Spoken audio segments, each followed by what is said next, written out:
Hello, Remy and Joey. It was a very interesting game, hard fought, and I'm going to focus on three things. So one opening point, one tactical point, and then one endgame point. So one of each. And of course, this means I'm going to have to skip over a lot of things that I would really love to talk more about, but I just can't. So here we go. It's a two knights with the fried liver, or at least the hopes of a fried liver, which comes after knight takes d5, knight f7, king f7, queen f3, king e6, knight c3, and so on, with lots of cool attacking possibilities for white in return for the sacrificed piece. However, black played not knight takes d5, but knight to a5, which is the most popular way of meeting the two knights, certainly at the grandmaster level, I would say even at the master level, and probably really even at the club level too. It's a very good, reliable way for black to go.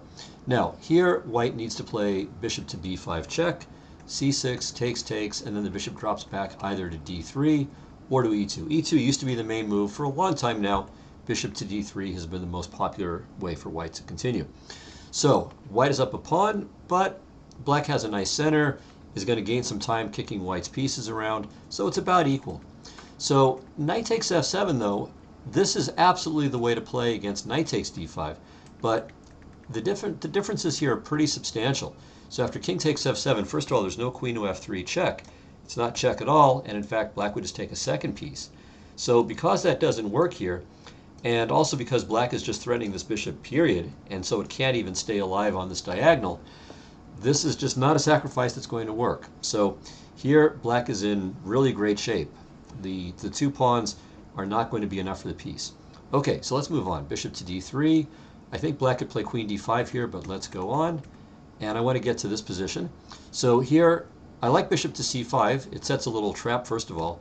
If queen takes e5, we've got ourselves a lineup of white pieces, and the rook on e8 will cost white the queen. So white did not fall for that, but played queen to b5, hitting the bishop and the knight.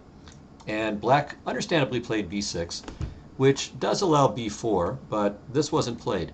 However, black had a better move, and it's a nice move, again, based on lineups. So you might pause the video for a moment and see if you can figure out what it is.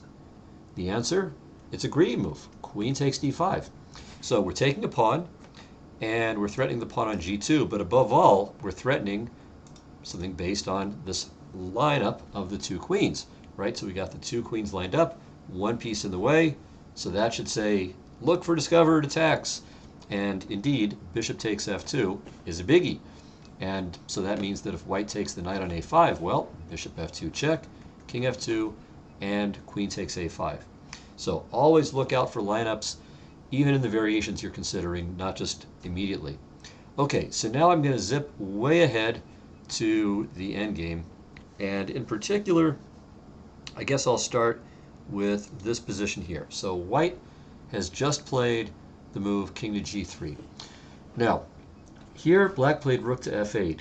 And the thing is, there's not really going to be any mate. I mean, white's king doesn't have a lot of squares, but it's not really that likely to mate it. So let's think, how do we try to win this endgame with black? Well, the first thing to ask is, well, where's black's advantage? And black's advantage is the two extra pawns, and it's a two-pawn advantage, a 3-to-1 majority on the queen side. So these three pawns over here are defended by only one white pawn here on a2. And so the c7 pawn is also a passer. So this is really where we want to try to win the game. And so the thing to do is to use these pawns, use your majority in an endgame. So c5 is how I would start this. And then I want to play b5, or I could even play king to d3, and then just ram this pawn all the way down to the queening square. So let's say white plays a4 to stop us from playing b5. No problem, I'll just go a6 anyway, and I'm still ready to play b5. Let's say white plays rook to g4. I could play g6, or let's just push the pawn. c4 takes c3, and this is ideal because the rook is supporting the pawn, and it just helps it push along, and it prevents white from defending the pawn over here. So let's say white gives a check. Okay, I'll just go king to d2, check. I'll block my pawn for a moment, and let's say rook h7, and now king to b2, and now I'm just going to queen, c2, c1. And if white plays this, no problem, I just defend it, no more checks, and this pawn is not going anywhere. We just take it, and we make a queen, and that's it, right? So now we're up a rook, and we're going to queen one of the remaining extra pawns we have on the queen side. So that would be the way to handle this position. Use your majority, right? When you've got a pawn majority, generally the thing to do with it is to get it motoring down the board. Mobilize it, push them, and make a queen. So in the game, black got kind of distracted and played rook to f8, and now after this check and takes on c7, now a lot of pawns are going to disappear, and the game understandably finished in a draw. So use your majority, keep it safe, and that's how to win such endgames. All right, so I hope this was helpful and useful, and I expect I will talk with you soon. Thanks. Bye-bye.